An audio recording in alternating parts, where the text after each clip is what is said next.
bonjour à tous. Eh bien, nous sommes au Congrès d'Avignon, des journées de rythmologie du groupe de rythmologie et de stimulation de la Société française de cardiologie. J'ai le plaisir de poser quelques questions à Serge Boveda, que vous connaissez tous, qui est un éminent rythmologue de la clinique Pasteur de Toulouse.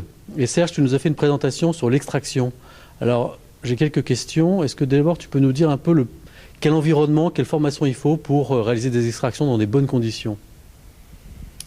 Alors bon, je crois qu'il faut avoir effectivement une expérience importante. Je crois que la formation est un élément fondamental.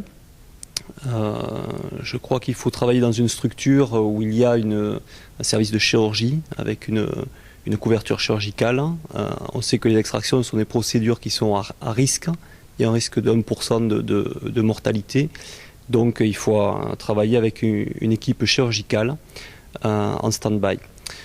En ce qui concerne la formation donc, des médecins, il y a actuellement des recommandations qui expliquent qu'en fait il faut un minimum de 50 interventions d'extraction avant de pouvoir se lancer tout seul dans ce type d'intervention. Et pour toi, quelles sont les meilleures indications d'extraction? Alors aujourd'hui, l'indication princeps, l'indication reine, c'est l'infection.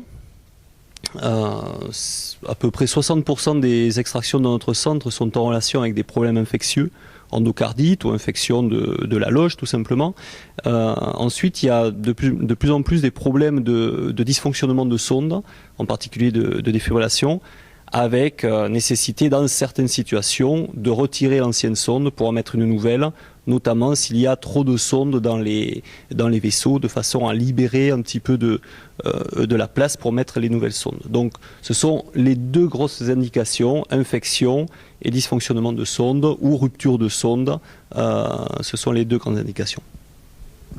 Et est-ce que tu penses qu'on doit laisser les sondes qui ne sont plus utiles au plan fonctionnel, ou est-ce que tu aurais tendance à penser que dans les années futures, on va extraire de plus en plus ces sondes non fonctionnelles?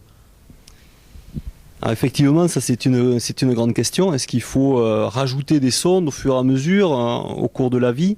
On va être de plus en plus confronté à ce problème-là, puisqu'on implante des patients de plus en plus jeunes. On implante de plus en plus de sondes avec les appareils de resynchronisation. Donc c'est chaque fois 3 sondes mises en place. Lorsqu'il y en a une qui est abîmée, qu'il faut la remplacer, si on en rajoute une de plus, on peut arriver assez facilement à 5 sondes. Donc c'est énorme.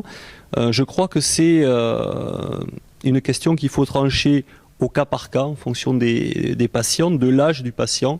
Je crois que chez un patient qui a 70 ans, ou plus bien sûr, on peut accepter un nombre de sondes assez important.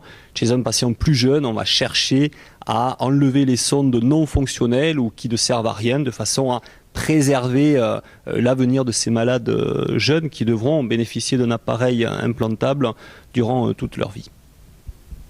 Serge, je te remercie de tous ces éclairages sur l'extraction des sondes chez les patients implantés de défibrillateurs ou de stimulateurs cardiaques. Avec grand plaisir.